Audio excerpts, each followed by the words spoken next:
शादी कामयाब करनी है तो दोनों तरफ से सब्र का मुजाहरा होना चाहिए, दोनों तरफ से। इसके लिए मैं एक मिसाल अर्ज कर दूं। आप हमारे यासीन भाई यहाँ 5 मरले मकान में रह रहे हैं, मैं समझाने के लिए अर्ज करता हूँ। इनको यहाँ से मैं निकाल के डिफेंस में 2 कनाल की कोठी दे दूं, ये फौरी तौर पर वहाँ एडजस्ट हो जाएंगे? इनको वहां एडजस्ट होने में कुछ वक्त लगेगा। हो सकता है इब्तिदा में मेरे मुखालिफ हो जाए, हाफिज साहब मैनुकादी सजा दी थी, किस वीराने में फेंक दिया, ना खाने को मिले, ना पीने को, ना कोई कन्वेंस मिल सके। और फिर जब कोई साल 2 साल गुजर जाएंगे, फिर इनको ये इलाका अच्छा नहीं लगेगा और कहेंगे मैं पानी मरले बनार की मेरा नशा। ऐसा ही है ना जी। अब देखो, मैंने सिर्फ एक मकान तब्दील किया। क्या किया? सिर्फ मकान चेंज किया, और वो भी अच्छा दिया, लेकिन एडजस्ट होने में कुछ वक्त लगा। अरे जिसको ब्याह के तुम ला रहे हो वो मकान भी तब्दील करिए, खानदान भी तब्दील करिए, उसको भी एडजस्ट होने में कुछ वक्त लगेगा। लिहाजा सब्र से काम लेना चाहिए, बेसब्रा नहीं होना चाहिए। नहीं समझ आ रही? मैं एक मिसाल दे दूं। एक लड़की की शादी ऐसे घर में कर दी गई जो खालों का काम करते, नीचे गोदाम था खालों का, ऊपर रिहाइश थी।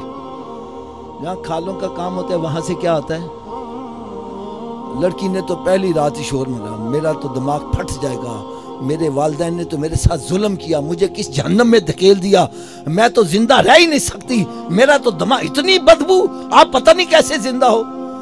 घर वाले समझदार थे, वो सब्र करते रहे। जब 5-6 महीने गुजर गए तो एक दिन खुद बैठी कहते देखो मेरा कमाल, जिदों दी ताड़े कार आई है ताड़ी बो खत्म कर देती है। वो कहने लगे जी बो खत्म नहीं है, वो तेरी मर गई है। तो भाई उसकी बो मर जाएगी, उसको वही घर अच्छा लगेगा, लेकिन थोड़ा सा सब्र का मुजाहरा करना है। बच्ची के जहन में यही बिठाओ, तेरा असल घर वही है, तुमने आपको वही एडजस्ट करना है, काम सारे सीधे हो जाएंगे।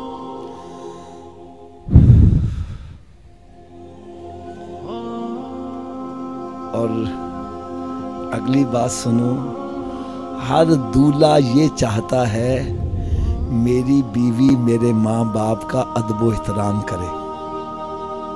क्या करे? तो भाई बीवी के माँ बाप का तुम अदब व एहतराम करो, वो खुद ही तेरे माँ बाप का तुम। अब बीवी के माँ बाप को तो सुबह उठ के मैं 9-9 करोड़ गाला कटा है, तेरा प्यो फलाना, तेरी माँ फलानी, और जाती मेरे प्यो का ख्याल रखी। वो ख्याल कैसे रखी? अरे give respect and take respect, इज्जत करो तो इज्जत करवाओ। क्या तुम्हें मेरे आका सल्लल्लाहु अलैहि वसल्लम के इल्म पर अभी भी शक है? सरकार सल्लल्लाहु अलैहि वसल्लम ने पहले फरमा दिया बंदे के 3 वालिदैन, एक वो जिसके बतन से पैदा हुआ, दूसरा जो बेटी दे रहा, तीसरा जो उस्ताद है। ये तीनों वालिदैन हैं, और इनकी तरफ से ज्यादती भी हो जाए तो क्या हुक्म है? उफ़्फ़िन वला तनहरहुमा वकुल्लहुमा कौलन करीमा। इनके सामने तुमने उफ भी नहीं करनी, इनके लिए दस्ते शफ़क़त दराज कर देना।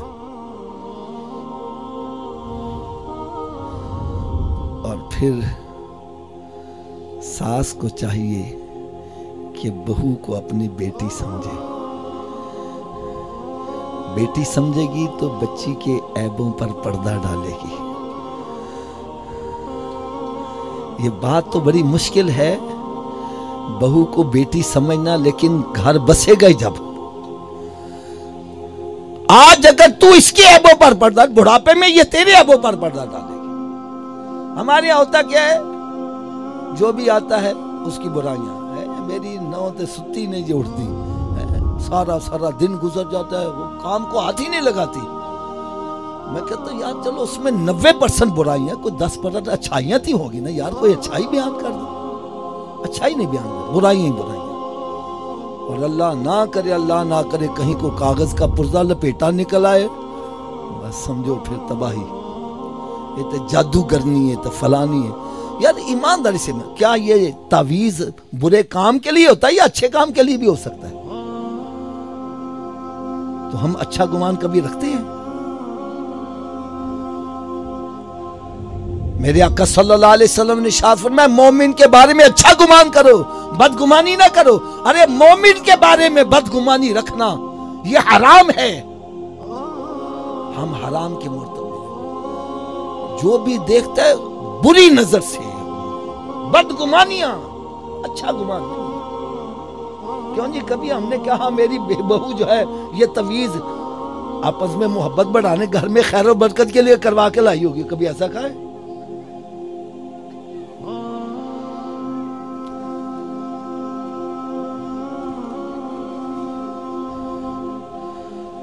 एक आपको बड़ी प्यारी सी बात बतलाऊं।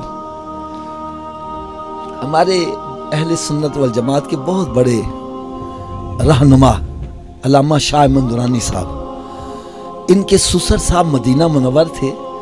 तो जब कोई जाता ना तो पाकिस्तान से उनसे पूछते मेरे नूरानी मियाँ का क्या हाल है। तो एक बंदा कुछ दिल जला सा था, वो लगा उनकी बुराइयां में, वो जी वो तो सियासत में आ गए, तो ये हो गया वो हो गया। आप थोड़ी देर सुनते रहे, फिर क्या यार नमाज भी वो पढ़ता है कि नहीं? कहना हाँ नमाज तो पढ़ता वे, ऐसे तो दसिया ही नहीं फरमाया। ये हम बुराई अच्छाइयाँ नहीं हम बयान कर रहे, बुराइयाँ बयान करेंगे। बहरहाल बहू को भी चाहिए कि सास को अपनी माँ समझे। अगर माँ से भी ज्यादती हो जाए तो बेटी शोर नहीं मचाती, सब्र करती है। अगर माँ से ज्यादती हो जाए तो मेके जाकर शोर न मचाए, सब्र करे, वही घर अमन का गहवारा बन जाएगा।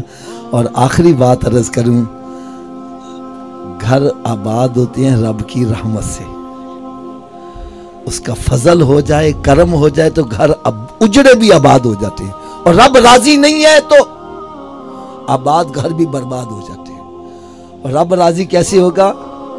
जब उसके आगे झुक जाओगे, नमाज की पाबंदी करोगे, घर में कुरान की तिलावत करोगे, रहमतों का नज़ूल होगा, अल्लाह ताला सारे काम सीधे कर देगा।